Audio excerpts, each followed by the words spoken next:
and that I have a very special friend, a fellow who has become just a dear friend of mine. His wife and I have worked very closely together at the reception center with the youth that are there, and have had many wonderful years together being able to do that, at least from my perspective, right, Gloria? And I have had the privilege of being able to call Dennis a friend, and that we started off just getting to know each other, kind of testing the waters a little bit. He is a man who has not only greatly encouraged my heart at times when I have faced great discouragement, especially up there, but he is also somebody who has affirmed what God has been doing in my life, and helping me to be able to learn so much from him, and from the perspective that he brings to my life and to my story from his story. And I am thrilled to be able to call him a friend. And matter of fact, I want you to be able to realize something, both Gordon and Dennis and Gloria, and that is that, strange enough, it was only today, as I was going through some things today, just working some things through and stuff like that, when suddenly it dawned on me, wow, Paul, you must have some really amazing friends who would drive over 10 hours one way to be able to come and share one evening with you and with people they've never met before, and then drive back the next day over 10 hours. And I am truly blessed. I am truly blessed to be able to call you my friends. And so Dennis, I'd like you to come up now, please, buddy. And a few years ago, Dennis, as he comes up, I'm just going to share this story. A few years ago, matter of fact, about 4 or 5 years ago, and that we were driving together one time in his truck. Oh no, you asked me to come out to your truck and sit in your truck. You said, I want you to hear something. And so he put a CD into the player in the truck, and he started playing this fellow singing in there. And it was really good. I'm listening, I thought, wow, I said, who is that? And he laughed. And I said, no, really, I said, who is that? And he looked, he says, it's me. And I looked and I thought, I've known you for over 5 years, and you sing? I had no idea that he played guitar and that he sang. And so I asked him tonight if he would come, share a little bit about his story, and then share a song with us. So Dennis, please.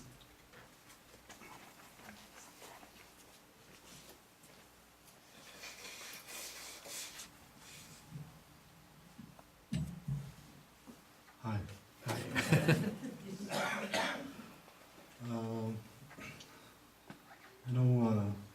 When I first met Paul back, I think it was 2001, something like that. But I remember that time I was working under Youth Healing Services. I was the maintenance man. I was raised by my uncle. I was adopted back then, but being adopted is very hard. One of the most difficult things that you can go through in life. And at that time, I was on my treadmill when I met Paul. Times I was so broken. When I met Paul, when I shared the things that I had gone through in life, I lost my aunt when I was about 12 years old. I was adopted by her, and I had to live with my uncle. My biological parents were doing hunting and trapping, but nobody understood why I couldn't go to school. I didn't even complete elementary school. I got burned in school. I was a little boy that was going through tough times. But, I was very happy, and I thank God that, the ministry that you guys have, it leaded to Miss Disney. I really want to thank you for that. Things that I used to share with Paul, I'm going to share one thing that really did something to me. You know, my father died about 4 years ago. When my father passed away, 3 days before he passed away, you know, I was saying this little prayer driving on the highway, asking God to break my heart. You know, I just asked him to remold it. You know, just to break it into 1,000 pieces or 1,000,000 pieces. You know, I want my heart back. But I want you to heal it before I have it back. But it was like a journey that I had to go through. But there was this night that I wasn't able to sleep. You know, the Spirit of God was just working deep down inside my heart. You know, I didn't sleep all night. I just kept awake and awake, you know, I couldn't sleep. About 5:30 in the morning, you know, I couldn't handle what I was going through. I had to call Paul. 5:30 in the morning. I had to tell him what my thoughts were, what I was going through that morning. No, that's how he is. He's there to help, to reach people. You know. And that morning, that day there, you know, I was trying to go to a places, you know, where I could, you know, be happy and have fun with others, you know. That day I couldn't do it. Somehow I just couldn't do it. And that evening I called my mother and I told Mom, what are you guys doing? And he said, we're just having supper. And he told me, why don't you come over? And at that time my father was, you know, fighting cancer. He was having cancer. But he was on the chemo for a while, and the doctor said that he would rest him, you know, just have him home. It was done in Montreal. And I was just sitting in the dining room area, wanted to eat, having a hard time, you know. And I felt that God was just working deep down in my heart. And God told me that evening. I was looking at my father, he was looking at throughout the window. The weather was very nice that evening. And God told me, Dennis, now it's time. And the voice just came in. And I told my Mom, I need to talk to Dad. Because in the past, you know, I blamed him for what I had gone through in life. And my father was an evangelist. My father would go up to different communities, tell people that God saves, God heals. You know, and my mother told me, well, Dennis, let's go to Dad. So I went to my father and I just grabbed his hand and I told Dad, there's something I want to tell you. I was been going through tough times in life. You know, as I was growing up, abusing alcohol and drugs, name it. I was out in the world. When I took his hand, I asked him, Dad, I want you to forgive me for the things that I had said bad to you, the things that I did bad to you in the past. And I saw the tears running down, and he told me, yes, I forgive you. Not knowing that evening when I was talking to him, my wife had a meeting in Mont Tremblant. And I told my father, Dad, I'm going to Mont Tremblant for 3 days. When I left, that third night when I was in Mont Tremblant, my brother came to me. He was in the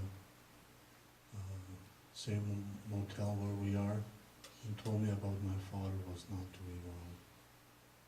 And he says, Dennis, you know, Dad, he says, he's sitting in a chair, you know, clapping his hands, looking up. It seems like he's seeing something. It's been 3 times that happened, he said. He saw his mother, brother, and father.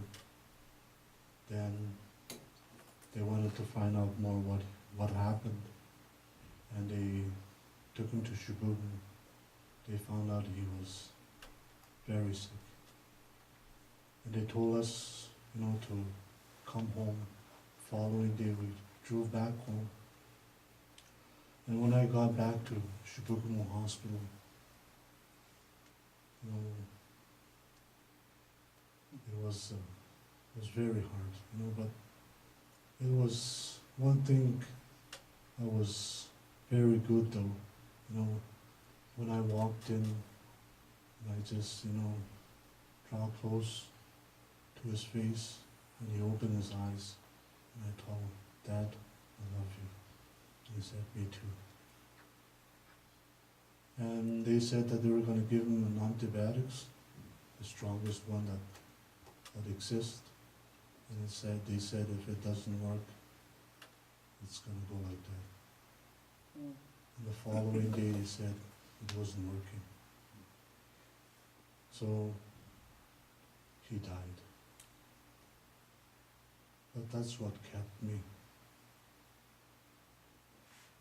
And when he passed away, then these doors opened. You know, I just received blessings, one after the other. And, you know, I felt the anointing was there when he left. After the funeral, the following day, you know, it just hit me really hard, really hard. I was just sitting there thinking, is it real? Is it happening? Am I dreaming? And this thought came in, you know. I said, losing a father is very hard.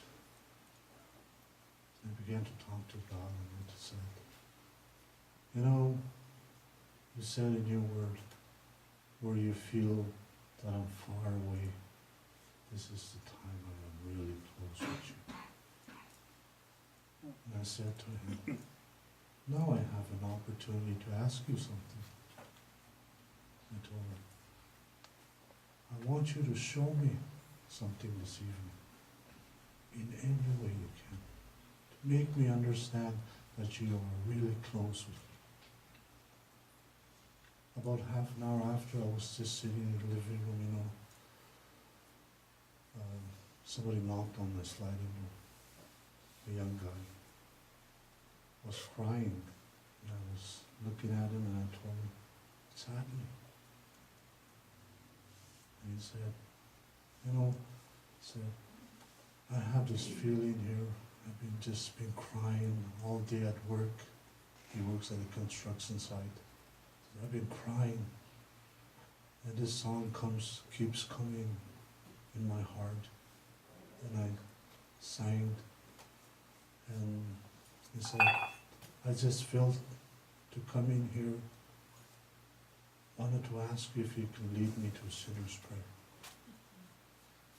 You know, without realizing that I asked God how close He was with me, He brought in a sinner, you know, to help him out, to lead him into sinner's prayer. And that just continued. You know, people were, God just was just drawing people to me. And still today, it's like that. It's like that.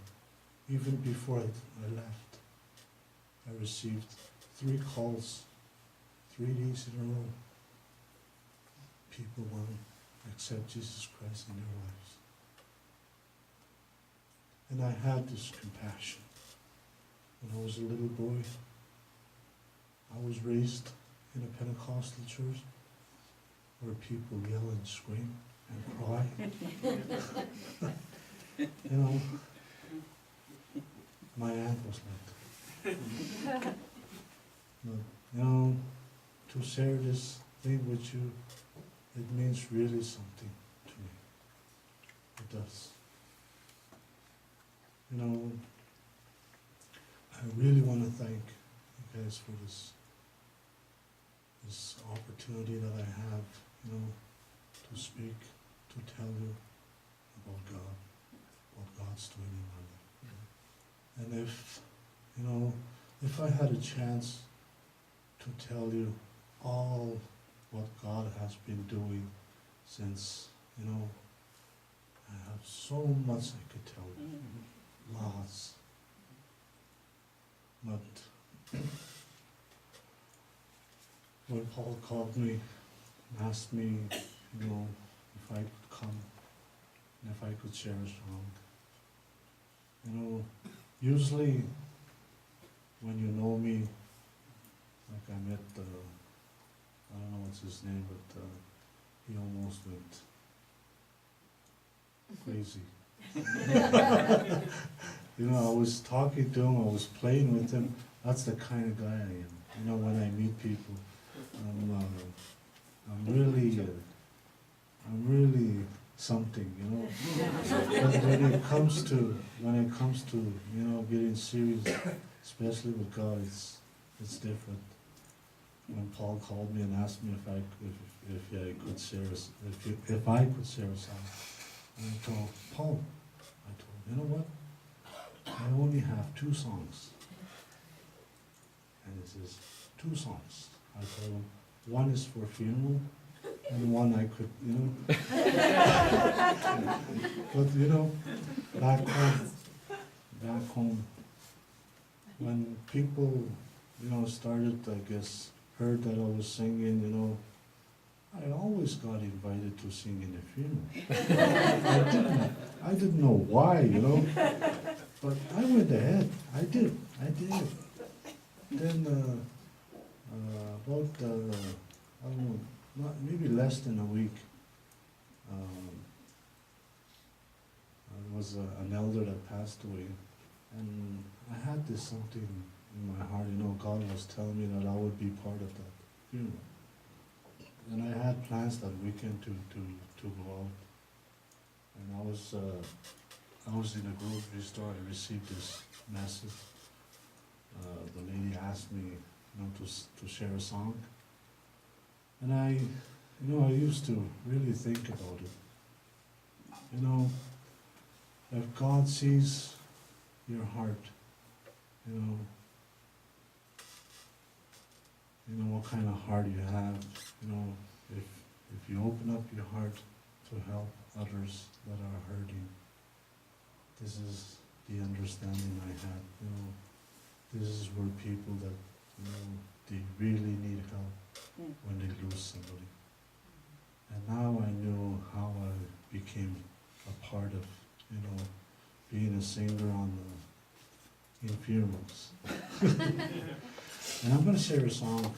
I'm not really good on guitar, but I'm going to try my best. I always miss a beat. I don't know if you'll notice. All right, it's going to be a song